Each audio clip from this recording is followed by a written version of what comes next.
علیکم ورحمۃ اللہ وبرکاتہ. والصلاة والسلام على من لا نبي بعده ثم بعد فأعوذ بالله من الشيطان الرجيم بسم الله الرحمن الرحيم.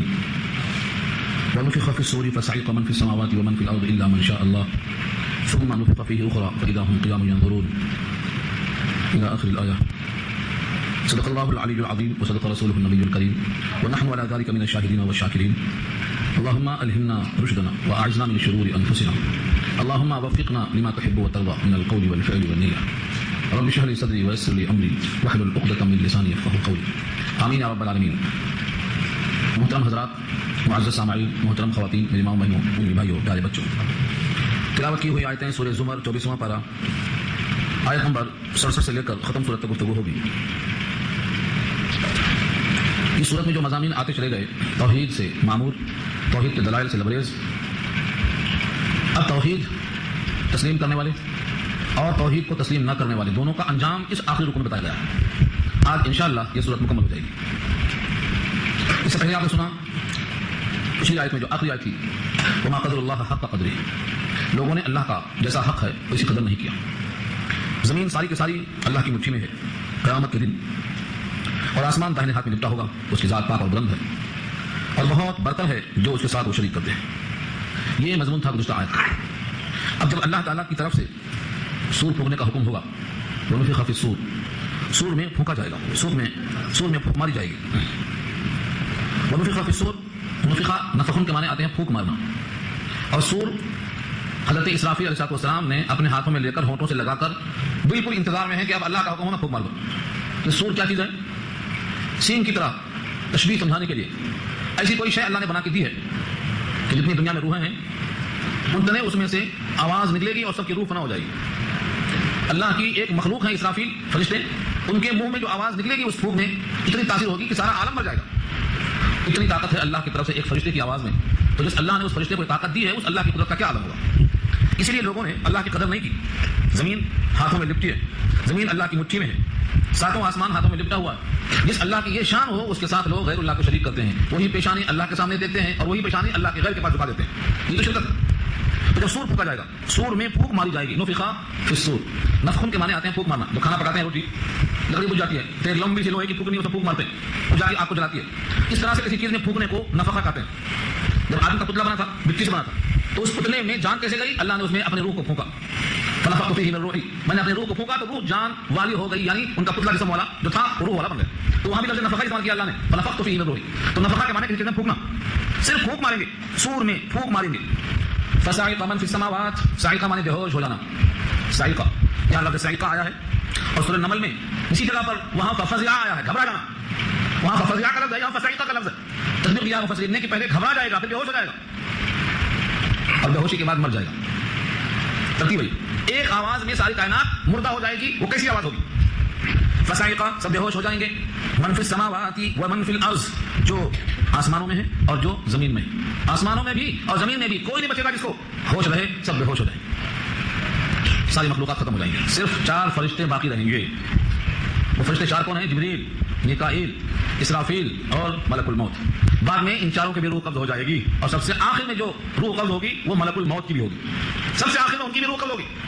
اور جو اللہ کا فرمان ہے وہ صادق آئے گا، کل من علیہا فان، جتنے بھی زمین پر ہیں سب فنا ہونے والے ہیں. ویبقى وجہ ربک، اور باقی رہے گا چہرہ اور ذات آپ کے رب کی، صرف وہ باقی رہے گا. تو سب کے سب جو زمین میں پہلے سے مر چکے ہیں وہ بھی، اور جو حیات سے ہیں وہ بھی، سب کے سب پہلے گھبرائیں گے، بے ہوش ہو جائیں گے، اس کے بعد مر جائیں گے. الا من شاء اللہ، یہ استثناء ہے. استثناء کا مطلب کیا ہوتا ہے؟ کسی کو کسی بھی حکم سے الگ کرنا. جیسے کوئی کہے بھائی سب مجرم ہیں سوائے فلانے اور فلانے کے، تو مطلب کیا ہوا؟ مجرم ہونے سے فلانے کو بچا لیا. یہاں بھی الا من شاء اللہ میں سب بے ہوش ہو جائیں گے مگر وہ جن کو اللہ چاہے کہ یہ بے ہوش نہ ہو. وہ کون ہے؟ جبریل ہیں، اسرافیل ہیں اور میکائیل ہیں. یہ بے ہوش نہیں ہوں گے ایک قول کے مطابق تو یہ. اور ایک قول بخاری میں ایک حدیث ہمیں ملتی ہے. کچھ لوگوں نے حضرت موسیٰ کو ترجیح دیا تھا، کچھ لوگوں نے محمد مصطفیٰ صلی اللہ علیہ وسلم کو. یہودیوں نے موسیٰ کی تعریف کیا تھا تو ان دونوں میں بحث ہو گئی. یہ بحث آئی نبی صلی اللہ علیہ وسلم کے پاس. آپ نے کہا دیکھو انبیاء میں باہم درجات تو ہیں، لیکن کسی کو کسی کے لیے یہ حق نہیں ہے کہ آپس میں بحث کر کے کسی کو کسی پر فضیلت دے، کیونکہ یہ فضیلت تو اللہ کو معلوم ہے. ہاں اتنی بات میں جانتا ہوں کہ قیامت میں سب سے پہلے جب مجھ کو ہوش آئے گا تو میں دیکھوں گا کہ حضرت موسیٰ علیہ السلام عرش کا کونا پکڑے ہوئے پہلے سے موجود ہے.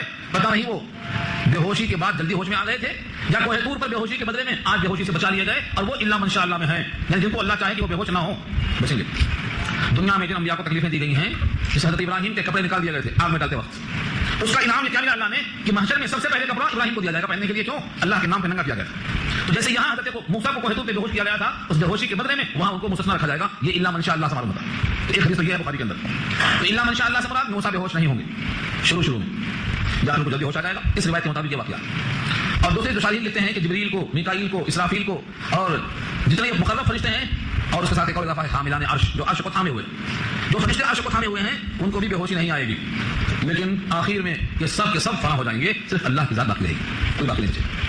تو الا من شاء اللہ سے مراد یا تو حضرت موسیٰ ہے اس روایت کے مطابق, اور یا یہاں پر فرشتے ہیں اس روایت کے مطابق. اکثر شارحین نے فرشتوں کو مراد دیا ہے. ثم پھر نفخ فیہ اخرى, پھر پھونک ماری جائے گی اسی سور میں دوبارہ. ثم کے معنی پھر, اور نفخ وہی ہے جو یہاں آ چکا ہے. ثم نفخ فیہ اخرى, پھر دوبارہ اسی میں پھونک ماری جائے گی. کتنے سال کے بعد دوبارہ پھونک ماری جائے گی؟ 40 سال کے بعد.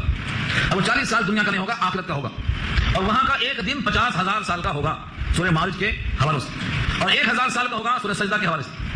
اتنا طویل زمانہ سب پڑے رہیں گے بغیر حیات کے, کوئی زندہ نہیں رہے گا سوائے اللہ کے ذات. 40 سال کے بعد دوبارہ پھونکا جائے گا. اب سب کے سب کھڑے ہو جائیں گے. فَإِذَا هُمْ, بس اچانک وہ لوگ قیام, قیام کے معنی کھڑے ہونا, ينظرون, دیکھتے ہوں گے چاروں طرف یہ کیا منظر ہے, ہم کہاں تھے, کدھر آئے, کہاں پہنچے, کیسے پہنچے, ہکا بکا دیکھ رہے ہوں گے. یہ جو کافر ہیں وہ تو مبہوت ہوں گے, لیکن جو مومن ہیں وہ تو کہیں گے ھذا ما وعد الرحمن, یہ تو وہی دن ہے جو رحمان کا وعدہ تھا. سورہ یاسین پڑھ لیا تھا نا اس میں, ھذا ما وعد الرحمن کہیں گے. تو ہکا بکا چکر مکر دیکھنے والے کون ہوں گے؟ جن کو یقین نہیں تھا. جن کو یقین تھا وہ تو کہیں گے کہ رحمان کے وعدے کا دن آ گیا. ایسے موقع پر فیصلہ ہونے کے لیے اللہ تعالیٰ نزول فرمائیں گے فیصلہ کرنے کے لیے بادلوں کی جھرمٹ میں, جس کا ذکر کئی مقام پہ آیا ہے. سورہ فرقان میں آیا ہے, سورہ بقرہ میں آیا ہے. اور اللہ کے نور سے یہ زمین چمک اٹھے گی. اللہ نے خود فرمایا واشرقت الارض, اور چمک اٹھے گی زمین بنور ربها, اپنے نور, اپنے رب کے نور سے. اب کے نور کی کیفیت کوئی بیان نہیں کر سکتا. اللہ کا نور کیسا ہوگا, یہ زمین کیسا چمک اٹھے گی, اس زمین پر کیا اللہ کے نور کے اثرات ہوں گے, یہ متشابہات میں سے ہیں. بندے کی عقل یہاں پر ختم ہو جاتی ہے. ان کی شان کے مطابق ہوگا ان کا نور, اور ان کی زمین اس سے چمک اٹھے گی, ساری زمین روشن ہو جائے گی. اور فرشتے سب در سب کھڑے ہوں گے, جیسا کہ آج بھی فرشتے جب بندگی کرتے ہیں تو سب لگا کے کھڑے ہوتے ہیں. سورہ صافات میں اللہ نے خود کہا وصافات صفا, پہلی آیت ہے, سب لگانے والے قطار میں کھڑے ہو کر. تو فرشتے جب بندگی کرتے ہیں تو سب لگاتے ہیں, جس طرح عام نمازوں میں سب لگاتے ہیں, جس طرح مجاہدین میدان کاذا میں سب لگاتے ہیں, ایسا. تو فرشتے سب در سب کھڑے ہوں گے, اور اللہ تعالیٰ فرشتوں کے درمیان نزول اجلال فرمائیں گے, یعنی اپنا جلوہ فرمائیں گے. یہاں پر یہی ہے واشرقت الارض, اور زمین چمک اٹھے گی. اشرقہ کے معنی چمک اٹھنا, مشرق کے معنی سورج جہاں سے نکلتا ہے چمکتے ہوئے نکلتا ہے تو وہ مشرق ہے. یہ بنا ہے اشرقہ سے, اشراق کہتے ہیں جب سورج نکل جائے.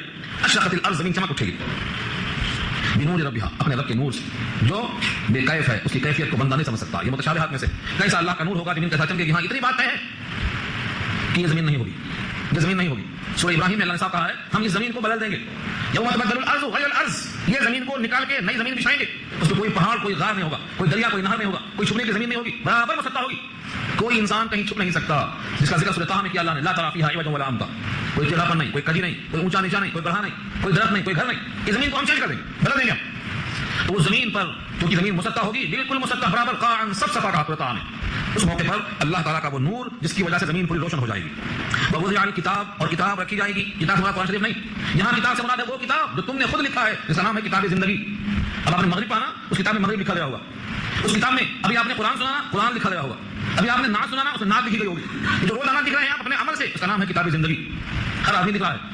یہ مت سمجھو کہ ہم تو لکھنے والے نہیں ہیں, ہم لکھتے ہیں. ایک ایک قدم لکھا جاتا ہے, ایک ایک بول لکھا جاتا ہے, آنکھوں کے اشارے لکھے جاتے ہیں, ہم جو کچھ کرتے ہیں سب لکھا جاتا ہے. یہ کتاب یہاں پیش کی جائے گی. ووضع الکتاب, اور کتاب رکھی جائے گی, ہر انسان کی کتاب رکھی جائے گی.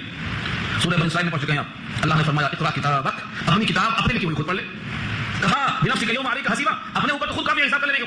نمازیں ہیں نہیں ہے, دیکھ لو. روزے ہیں نہیں ہے, دیکھ لو. جھوٹ ہے یا سچ ہے, دیکھ لو. بغاوت ہے یا وفاداری ہے, دیکھ لو. تم ہمارے تھے یا ہمارے غیروں کے تھے, تم بھی دیکھ لو. یہ وہی کتاب ہے. اور یہ نہیں کہ صرف کتاب رکھی جائے گی, اللہ کا نور ظاہر ہوگا, کتاب رکھی جائے گی. وجیء بالنبیین, اور نبیوں کو لایا جائے گا. آدم سے لے کر ایدم, یعنی سارے انبیاء, دنیا میں جتنے نبی بھیجا اللہ نے, وہ سب کے سب اس میدان محشر میں لائے جائیں گے. وجیء, اور لائے جائیں گے. بالنبیین, نبیوں کو. کتنے نبی ہیں؟ ہر نبی اپنے اپنے امت کے ساتھ حاضر ہوں گے. والشہداء, اور گواہ حاضر ہوں گے. شہید کی جمع شہداء. یہاں شہید سے مراد مقتول نہیں ہے, بلکہ شہید سے مراد شہداء, گواہی دینے والے. کون کون ہیں؟ شہادت دینے والے کون کون ہیں؟ شہادت دینے میں اپنے وزن سے شروع کرو، اپنے جسم سے شروع کرو. ہماری زبان یہ گواہی دے گی. کس کے خلاف؟ خود ہمارے خلاف. زبان خود بولے گی. سورہ یاسین میں پڑھا ہوگا آپ نے، تکلمنا ایدیہم وتشہد ارجلہم، ہاتھ پیر گواہیاں دیں گے.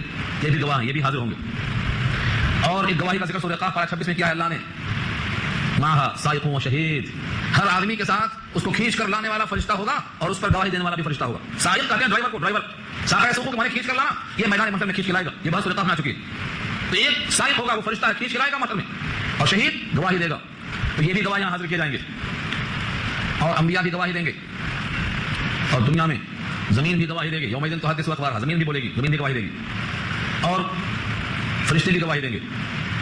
اس طرح جتنے بھی شہداء ہیں سب کے سب حاضر کیے جائیں گے. زندہ لیا کون کون ہے؟ کتاب یعنی نام اعمال رکھا جائے گا، انبیاء کو بلایا جائے گا، اور تمام کے تمام گواہ حاضر کیے جائیں گے. امت محمدیہ کی بھی گواہی ہوگی دوسری امتوں کے خلاف. وتكونوا شهداء على الناس. اور اے نبی آپ کی امت لوگوں پر گواہی دے گی. اس کا ذکر سورہ حج میں آ چکا آخری آیت میں. کیا کہا؟ وہ حدیث سناتا ہوں. ساری امتوں سے اللہ پوچھیں گے تمہارے پاس نبی آئے کہ نہیں آئے، پیغام پہنچائے کہ نہیں پہنچائے. خصوصاً نام حضرت نوح کا آیا ہے.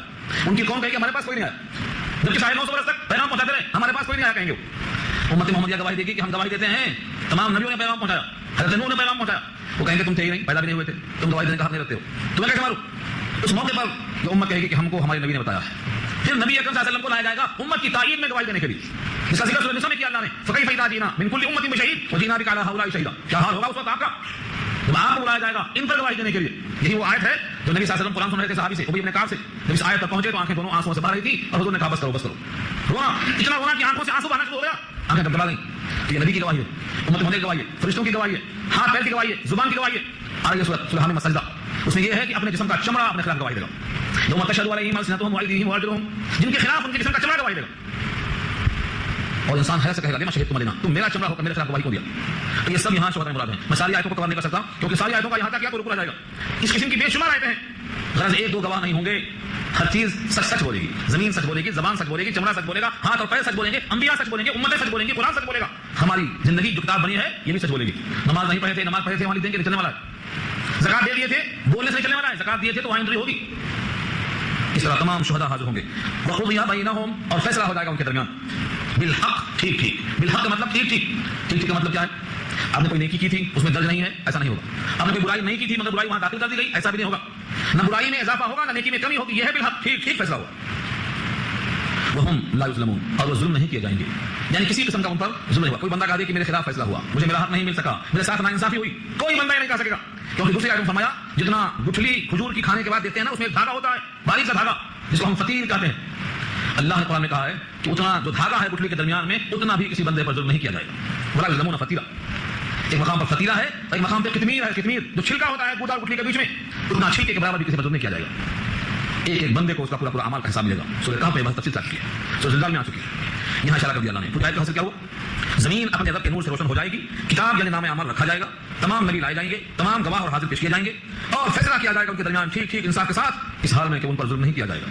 جو ظلم نہیں کیا جائے گا تو ہر ایک کو کیا ملے گا؟ وَأُوفِيَتْ كُلُّ نَفْسٍ مَا عَمِلَتْ وَهُوَ أَعْلَمُ بِمَا يَفْعَلُونَ. اور بھرپور عفیت پورا پورا دیا جائے گا. کل نفس، ہر نفس کو پورا پورا دیا جائے گا. ما عملت، جو اس نے عمل کیا، ما عملت، جو اس نے عمل کیا. نہ زبان کا عمل نہ ہاتھ کا عمل، کوئی بھی عمل ہو اس میں ایک عمل بھی چھوٹا ہوا نہیں ملے گا. اس کی گواہی قرآن نے خود دی ہے، وَوَجَدُوا مَا عَمِلُوا حَاضِرًا. سورہ کہف میں کہا جو جو عمل کیا سب حاضر موجود. بلکہ بعض حیرت میں کہیں گے ما لِهَٰذَا الْكِتَابِ لَا يُغَادِرُ صَغِيرَةً وَلَا كَبِيرَةً إِلَّا أَحْصَاهَا. کیا ہوگا اس نام اعمال کو؟ نہ چھوٹا گناہ چھوڑا ہے نہ بڑے کو چھوڑا ہے، سب حاضر ہے، سب کو یہاں تک کر دیا. قرآن کے الفاظ ہیں. کہیں گے ضعیف حدیث ہوگی، حدیث ہے تو سنانے کا موقع نہیں مل رہا ہے. آپ تو تھک جا رہے ہیں آیتوں کو سننے میں. قرآن کریم کے ساتھ تو حدیثیں بے شمار ہیں. ایک ایک ذرے کا حساب ہوگا. اللہ فرماتے ہیں ایک ذرہ کے برابر نیکی ہے تو دیکھے گا، ایک ذرہ کے برابر برائی ہے تو دیکھے گا. سورہ زلزال میں آ چکی بس. اور سورہ لقمان انشاءاللہ سنیں گے آپ. اللہ فرمایا کہ اگر تمہاری نیکی پتھروں میں ہے، چٹانوں میں ہے، وہ چٹان ساتوں آسمان ساتوں زمین میں کہیں بھی ہے، ہمارے ذمہ ہے ہم اس ایک نیکی کو اس پتھر کے اندر سے نکال کے حاضر کریں گے. یاتی بھی اللہ اس کو حاضر کریں گے. اگر ایک ذرہ کے برابر نیکی ہے تو وہ لا کے حاضر کریں گے. اتنا پکا وعدہ ہے. پھر بھی ہم نیکیاں کمانے میں کس مساتے ہیں، دنیا پر فریفتہ ہیں اور دنیا ہی کے واسطے ساری کوششیں کرتے ہیں، جبکہ اللہ کا یہ وعدہ ہے کہ تمہاری کوئی نیکی ہم ضائع نہیں کریں گے. ہمارے پاس مسئلہ مشہور ہے، نیکی کر دریا میں ڈال. نیکی دریا میں ڈالی جاتی ہے، یہ ہمارے لیے تمسخر ہے. نیکی کر دریا میں ڈال نہیں، نیکی جب کریں گے تو نامہ اعمال میں ڈالیں گے اللہ اس کو. اور یہ ذرہ برابر بھی ہے تو ہم کو صلہ ملے گا. مسکرا کر مسافہ کرنا، سلام کرنا نیکی کا ذریعہ ہے. خندہ بٹھانے سے ملاقات کرنا نیکی کا ذریعہ ہے. یہاں بھی بخیلی، السلام علیکم میں بخیلی ہو رہی ہے آج. دیکھ کے منہ ٹیڑھا کر لیتے ہیں. کیا بھائی ان سے ہماری نہیں بنتی. اللہ فرماتے ہیں، اللہ کے رسول نے واضح کیا ہے، کیونکہ اللہ کے رسول جو کہتے ہیں وہ